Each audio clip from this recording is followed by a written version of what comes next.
Olá, meus irmãos, tudo bem? A paz seja convosco. Hoje eu gostaria de convidar você a fazer uma reflexão comigo baseada no livro de Efésios, capítulo 5, versículo 22 e o versículo 25.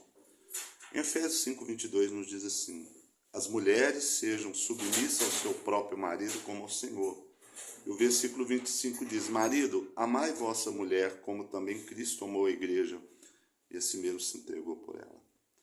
Nós vemos aqui dois grandes problemas nos dias atuais, né? O primeiro deles, porque vivemos numa sociedade em que odeia a submissão, em que se trabalha contra a submissão, em que criou-se uma ideia errada da submissão que a Bíblia aqui nos pede. Quando a palavra de Deus diz: mulheres sejam submissas ao seu próprio marido como ao Senhor, em momento nenhum, em hipótese nenhuma, está aqui se referindo que a mulher deva ser escrava do seu marido, que ela deva ser um capacho do seu marido, que o homem pode fazer com a mulher aquilo que ele bem entender, que ela nada significa, que ela não tem valor nenhum. Não é isso que a palavra de Deus diz. Mas a submissão ao qual a palavra do Senhor aqui apresenta refere-se ao que a mulher compreender o seu papel dentro da relação entre marido e mulher. Ela entender que Deus a criou como ajudadora e o seu papel como ajudadora é fundamental, seja como esposa, seja como mãe.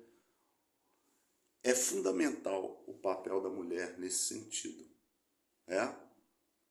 Mas, porém, quando a palavra de Deus diz: sejam submissas a seus próprios maridos como ao Senhor, significa que tudo aquilo que os seus maridos a pedem para fazer, que está dentro da vontade de Deus, elas devem fazer. Um marido que exigir da sua esposa alguma coisa que for contrária à palavra de Deus, que for uma coisa pecaminosa, que for uma coisa que afasta de Deus, ela não deve se submeter a isso. Jamais. De hipótese nenhuma. E aí que entra um ponto muito importante, que infelizmente poucas pessoas entendem isso. Que para que essa relação venha a dar certo, é necessário que uma mulher ela venha escolher um marido que tema a Deus. Que Deus realmente signifique, tenha importância na sua vida. Porque o homem que tem temor de Deus, ele jamais vai impor à sua esposa algo que seja contrário à vontade de Deus. Algo que vai colocá-la contra o Criador, que vai fazê-la pecar, que vai fazê-la sofrer por causa disso. Muitas mulheres escolhem os seus maridos e também os homens escolhem as suas esposas pela aparência, pelo rótulo e não pelo conteúdo. E aí que dá tudo errado. Porque uma mulher que teme ao Senhor, ela deve também escolher um homem que teme ao Senhor. O julgo desigual sempre vai estar errado. Mas aí entra a parte também dos maridos. Maridos, amai vossa mulher como também Cristo amou a igreja a si mesmo se entregou por ela. E aqui é importante nós entendermos o que é amar. Porque Satanás conseguiu fazer com que no mundo que nós vivemos a concepção de amor ela fosse alterada. Então hoje muitas pessoas acreditam que amar é fazer a vontade do outro. Que amar é não dizer não, é não contrariar, pelo contrário. Amar significa procurar construir juntos algo baseado no verdadeiro amor, que é o amor de Deus por nós descrito dentro da sua palavra. Então, se um dos dois está errado, ele tem que dizer que está errado. o marido ele deve dizer não para sua esposa quando for necessário. Cristo agiu assim com a igreja. Cristo não foi alguém que fez tudo aquilo que a igreja queria. Certa vez, 2 dos seus discípulos pediram: mestre, permita que na tua vida um senta à tua direita, outro à tua esquerda. E ele disse: você não sabe o que pedem. Cristo negou isso. Cristo falou não para a igreja várias vezes. Então é importante que ambos venham reconhecer o seu valor, o seu papel. E se há alguma discordância, que com maturidade venha sentar e conversar educadamente, com calma, sabendo ouvir um ao outro, orando junto, buscando em Deus uma solução para a situação. Só assim que Satanás será vencido. Só assim que o amor vai prevalecer. Porque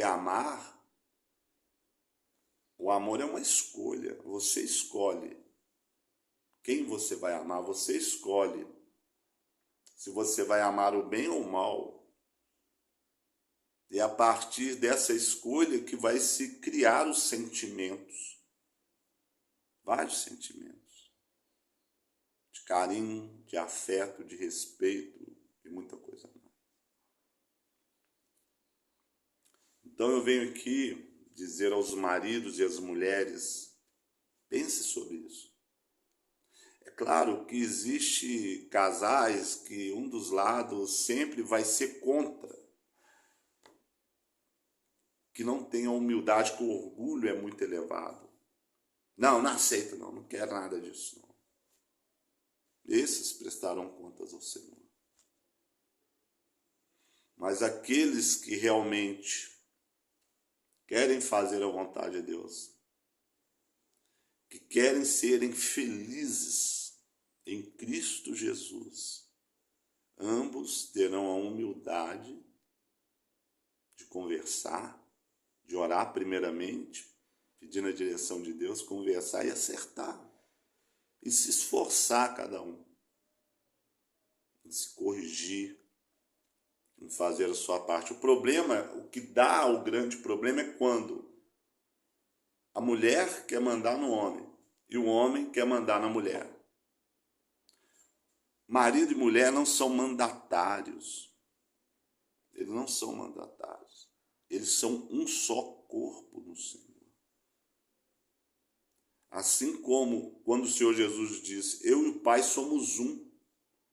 São duas pessoas diferentes, Deus e Jesus, Jesus e o Pai. São duas pessoas diferentes, mas são um. Por que eles são um? Porque não há discordância entre eles.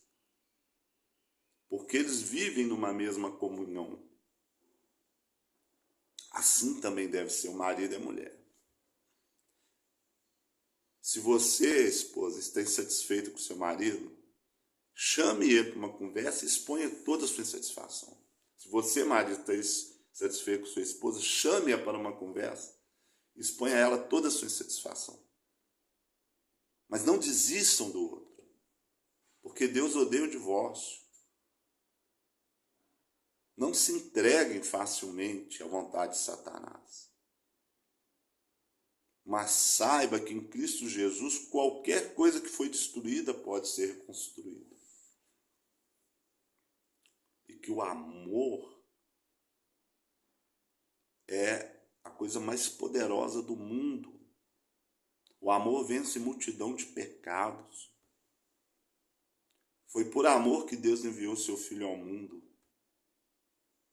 para que todo aquele que nele crê não pereça, mas tenha vida eterna. Então, para finalizar essa mensagem, eu venho dizer para vocês que o segredo da felicidade no casamento depende só de duas pessoas, do marido e da mulher. Ambos têm que ser humildes.